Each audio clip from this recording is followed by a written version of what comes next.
Hey gang, I am headed home and a surprise stop here. I was going to Coffeyville. I was going to check out the Daltons, but I'm just passing through a town called Cherryvale. This is the Benders story. Have you seen the episode on the Benders? I'll put in the description box and up above. But anyway, I just had breakfast with Bob Miller, who is the owner of the land where the Benders cabin was and all this stuff happened, and we got along great guy, and we are headed right now to the land. Like, we're gonna walk it, we're gonna go find some stuff, and I'm gonna take you guys along. Also, Don Richardson, who is local expert from the museum here, he's gonna join us, so it's gonna be very interesting, so stay tuned.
Alright guys, we are getting close to where it happened.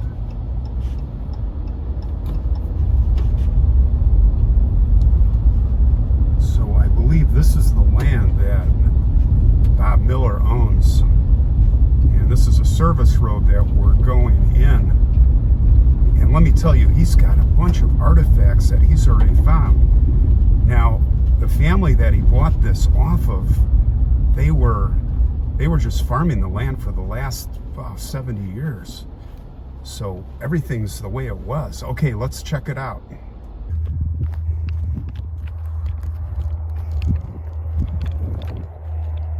Okay, we're gonna check this stuff out right now. Basically, there's some excavation work going on over there. You can see that big hole. And they've got a lot of flags here. So Bob is doing his own kind of digging. He has found a lot of cool stuff. And this has been plowed for many years, but they're thinking that this is where the cabin was.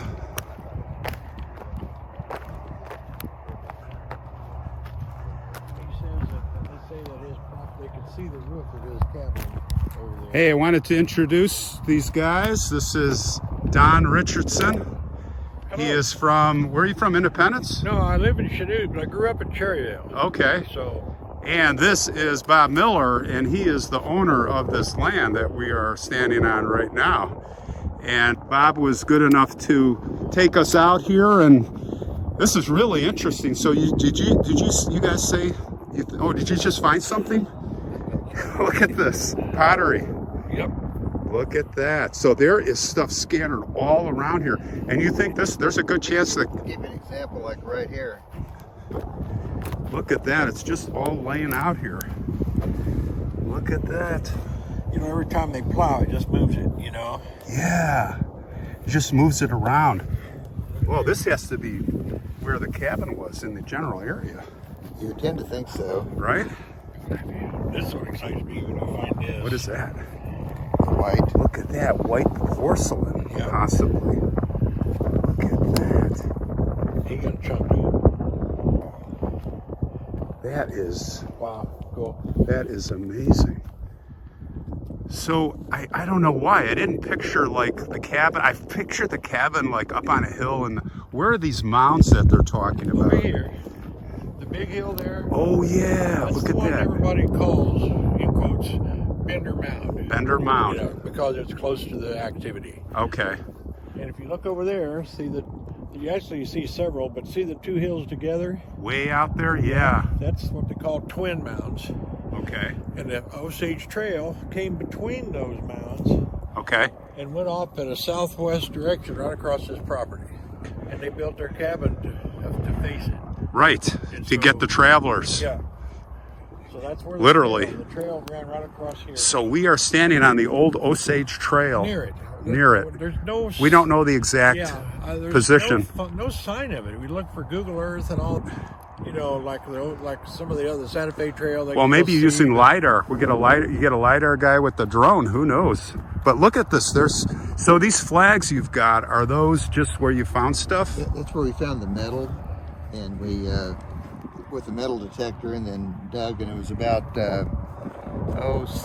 6 or 8 inches deep. Okay. That's where we found all of it. Guys, this is probably it. This is probably where the cabin was. Yeah, there's no doubt. Because like I said, there's nothing touched this ground except them and plows. And I had a farmer told me that was working this ground years ago that a plow never touched this ground until the early 1940s. And there was an old gentleman I spoke to, I can't remember their names anymore, that grew up over here on a farm when they were kids. Said they used to come down and play in the murder hole, they called it. It was the pit from a Bender's cabin. It was still here in the 30s. So they played in the pit in the 1930s. Yeah. There's Bender Mound, which is more or less just a landmark. Yep. And then the big hill to your right over here is the Harmonious Mound. It's rather large. Okay. Mr. Harmonious that owned that property had a sandstone rock quarry up there. And that's where the Benders got their sandstone for their steps, for their well, and the 7 foot by 7 foot by 3 inch slab that was in the pit. All came from Mr. Harmonious over here. And the cabin faced north, Yep. and then the trail ran to the over there on the southwest part, came up, and then went out on the northeast part of the property. Okay. And the cabin was just south of the trail. Okay. Cabin faced north, and the burials were south of the cabin. So this is north, This is north, right that way. and the cabin right around here facing that direction, which the trail's coming through. And you're saying that the well and the orchard and the burials would be south of the cabin. which is right there. And off to the right over here, or left, I mean, a little ways would have been the livestock. The livestock area right here. Was that highway that's there now, was that a trail or nothing? There was nothing there. So They didn't do any of this. They squared this stuff all off in the 20s when they started making these mile square sections. And that's the end. That's the north end of Paul Bender's property. Well, John Jr. bought property on the south side of that road. And his property ran, he only bought, what was it, 40 acres? 20 acres. 20 acres. So it was just a narrow strip across. Right. But his property ended at that tree line you see way off yonder. Right. So that was John Jr.'s property over there. Neat. Like, Ron, here's a piece I just almost stepped over. Oh, It's my goodness. laying right there. Look at that. It is all over the place here. And you know, the plowing has just turned this stuff over and over and over. Yeah, some of this stuff, there's one piece that has like blue porcelain, like flatware. Stuff you'd see in England Isn't that awesome? or Germany. I've always imagined the kids out here when they were doing all this, you know, digging up the bodies of kids, breaking plates and breaking jugs and Anything. you know. Oh, yeah. I mean, it's possible.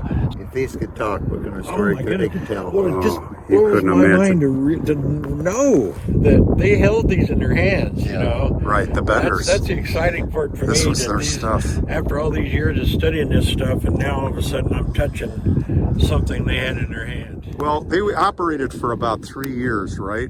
Yeah. Plus or minus. So you've got to figure of the people. Of course, they were going after people that were kind of loners And you got to figure that of the so many people that were reported missing, there's probably at least 2 times as many that were killed. Possibly, we don't know.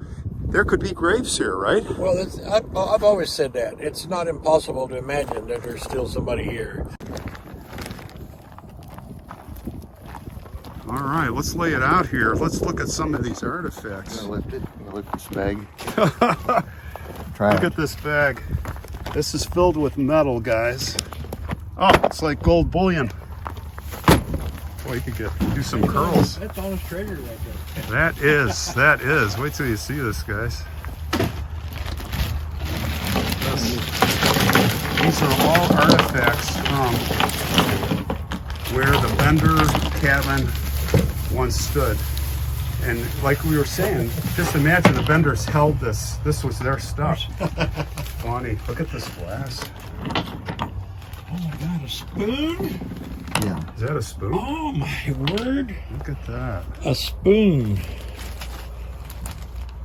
We'll take out some of the. Look at that, guys. That is mind-blowing right there. Imagine that in Kate Bender's mouth, eating fine, delicate soups. There's a buckle for a harness, maybe. An old penny and some rivets.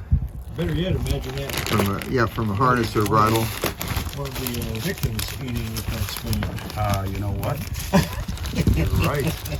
Look at that. The spoon. Here's some glass.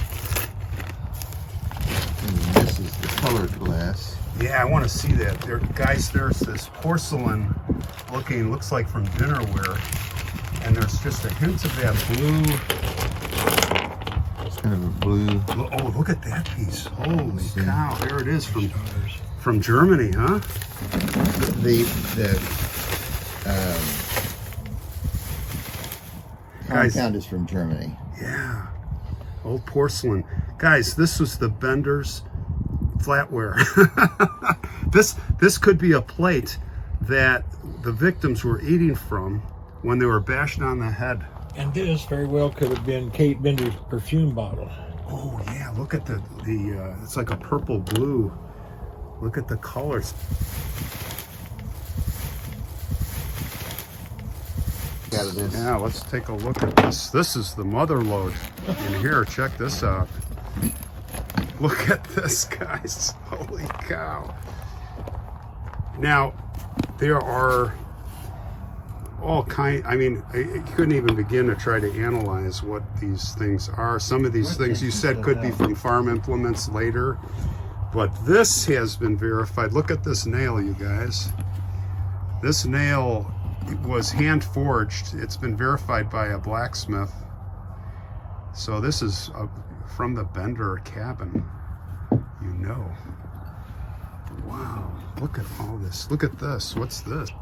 So look at the purple glass is made from metal oxide manganese. Manganese, not magnesium. Yeah. Manganese. Which is added to the batch ingredients. Okay. This is probably more modern. That's a regular wheel bearing. That's a ball bearing. Maybe. That's what it looks like. Now look at this. Look, here's an old nail. Look at that. Now this was kind of like a bolting a nut. Yep. Right there. Maybe hold a wagon together. A wagon, spring wagon. Yeah. Like this one too. Look at that. Yeah. Neat stuff. Then Oh my stars. just yeah, I like that piece. nail again. Yeah, a lot of nails. And you said sometimes they burn the houses down just when they were leaving, instead of just leaving all the nails. To get the nails, they're so valuable, they burn the house down and go collect the nails. Well, that's right, because the blacksmith could only make about 50 to 60 nails an hour, and there's over 10,000 nails in an average house. That's like, you know, you're talking a couple hundred hours or more just to make the nails.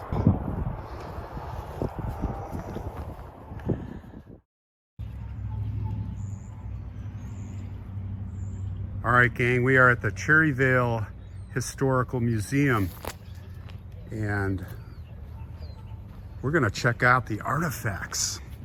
Let's do it. We got Bob Miller here, big Bob Miller, who owns the land. He is the man. Why don't you lead us in there? All right. And we got Don, friendly Don. Hello, how are you? Welcome Don's to the Cherryvale back. Historical Museum. All right, so you're going to take us through, show us a few Come on things? in. I'll show All you right, a couple things anyway. awesome. Thank you, sir. This house used to be the Cherryvale Phone Company. Okay.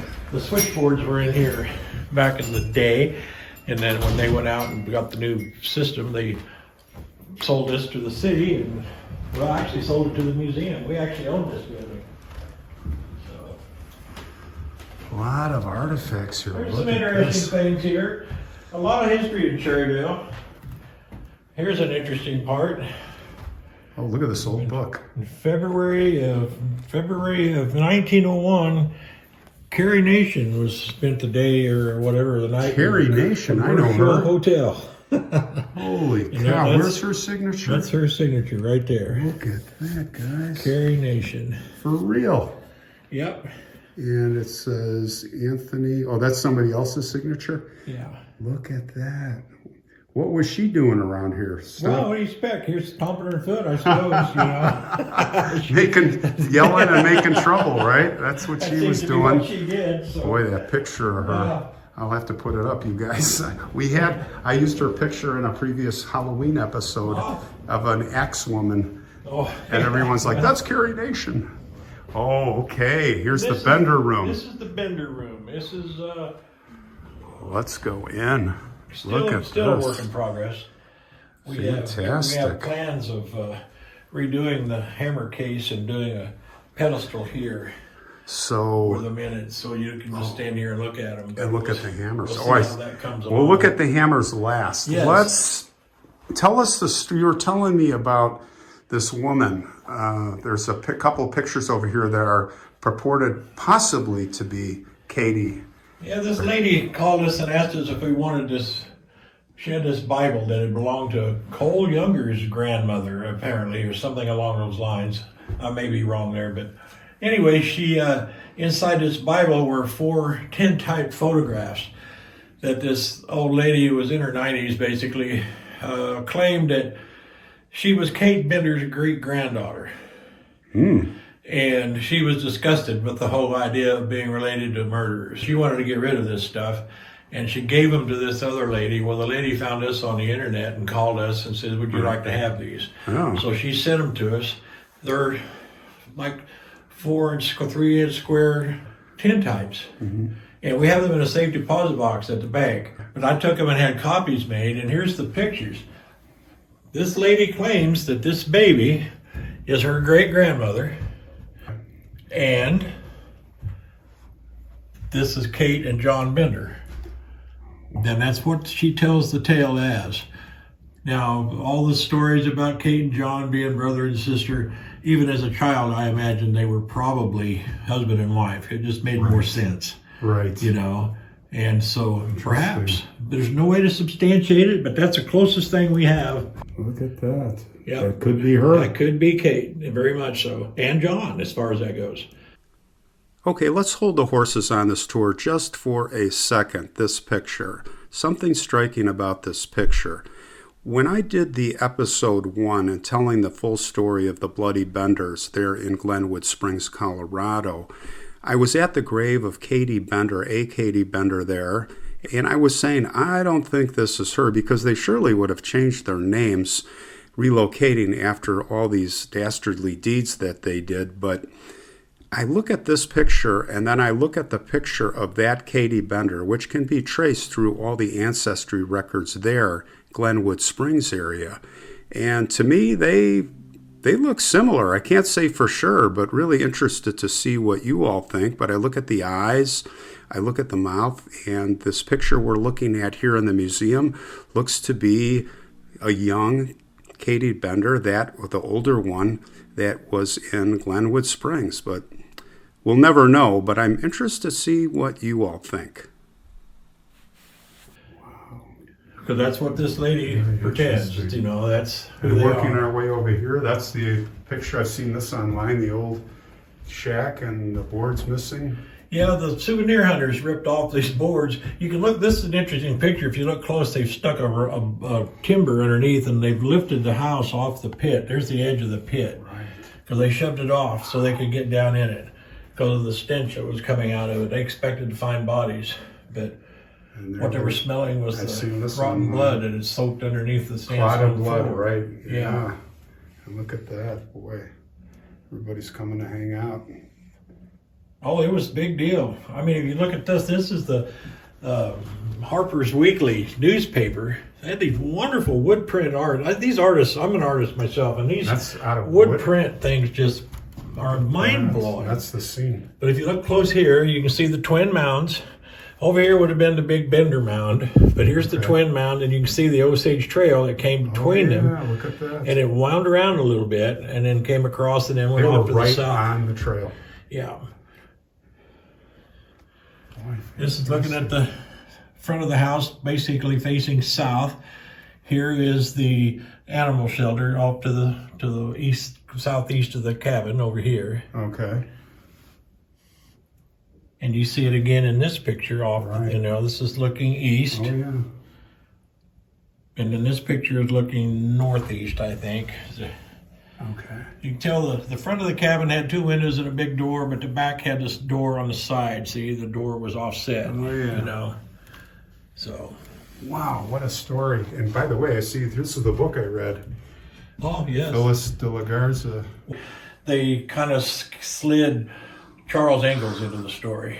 But okay. Unfortunately, Ingalls. Wasn't Ingalls looking for them? He was part of the posse? Well, no, he was gone by then. Ah, so that's a rumor. But in the book, he was one of the posse guys. Okay, so that's where they, so that's not even true. So, interesting. But that's about the only thing they guessed at.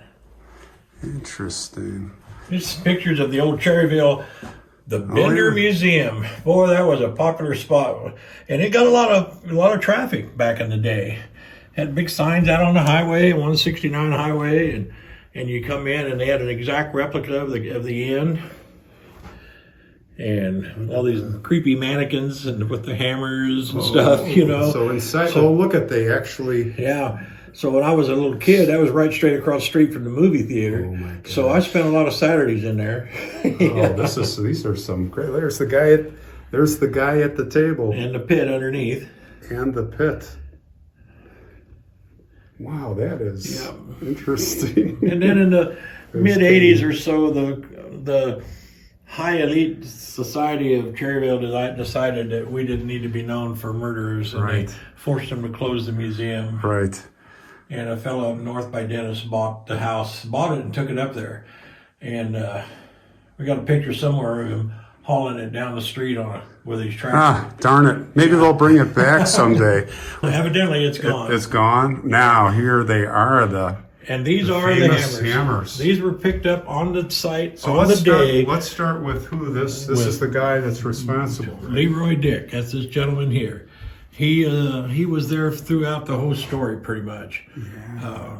He knew them. He knew the Benders. He knew all the people involved. And Granny. And he was there when they exhumed the bodies. In fact, there's a grisly tale of him getting on his knee and cutting the head off of Dr. York's body. Wow. So they could wash it and set it on the ground so they could bring the brothers over and go, yeah, that's my brother. Are you serious? I'm serious. That's the way they tell the tale. And I always imagined, and a lot of people did it, they used this big hammer as the murder weapon, but according to Mr. Dick, when they were looking at all the bodies, every one of them had been hit in the back of the head and had a almost perfectly round hole, and it matched the size of this hammer. So apparently this is the hammer that was used for most of the murders. There it is, guys. And that they do, they'd pop them in the head and then they'd drop them in a hole and go down and slit their throat and let them bleed out. Right. Yeah, this is bigger than I thought. Let's get a bigger zoom in view.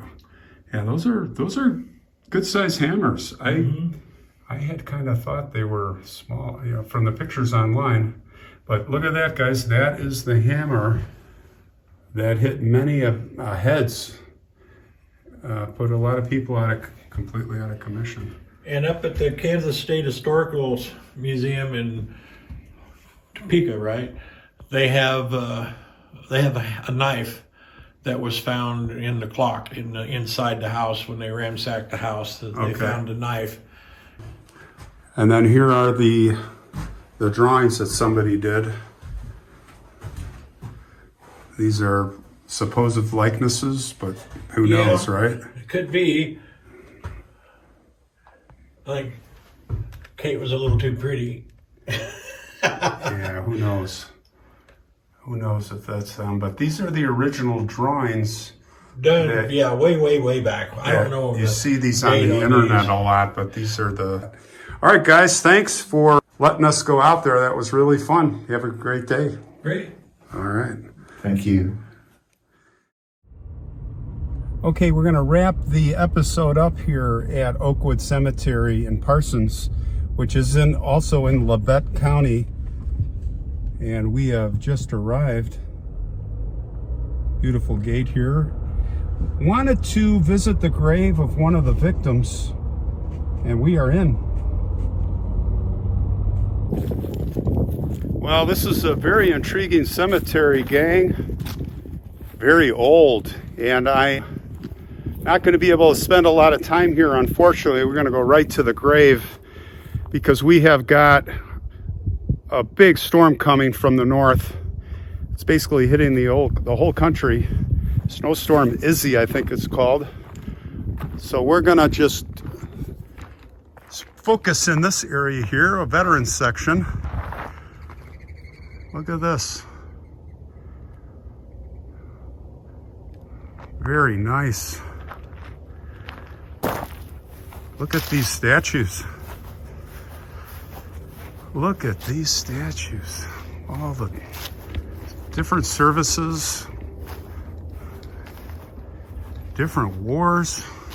I think maybe they're all from the same war. I don't know. I do see a sailor here. Look at that. These are beautiful. Haunting.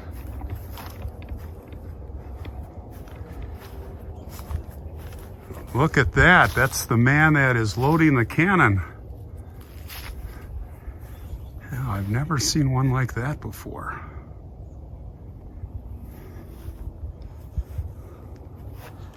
And there are the cannons. And those are pretty big. Well, the grave we're looking for is by the name of McCrotty. And thanks to Find a Grave, I was able to locate his grave pretty quick. And it is right over here. Let's see. I look across right here. Yeah. W.F. McCrotty. So he was one of the victims. He was one of the bodies that was found.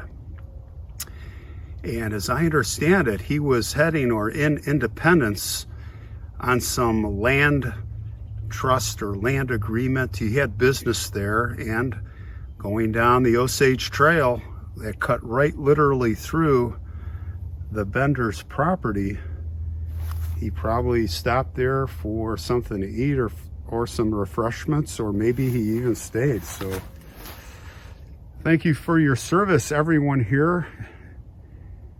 And McCrotty, William McCrotty, it's terrible, but I'll tell you what, here's what I think. Rest in peace, sir. I think there's more bodies out there, because think about it. And I was talking to Bob Miller, I said, and it's not like I came up this, we were talking about it, but my thinking was, when I was talking to him, it was, there were everybody that they went after that came through there that they would pick on, if you will, or take down, were people they would, ask them questions, find out about, what about your family? How much money you have and all that? And of course, if they didn't have a lot of family, then that would be a perfect victim, because no one would come looking for them. And that was their downfall in the end. But in this case, with William McCrotty, his wife did come looking for him. Wasn't the case that broke it open, but the fact is they operated there for what, 2-3 years? How many people came through there? And I think there's only a dozen or plus, whatever the number of people that they did account for, imagine there's got to be more bodies there of all the people that were never heard from again, and well, they didn't have relatives, or they didn't have, no one ever came looking for them. So I think got to dig a few more holes on that property. Rest in peace, William McCrotty.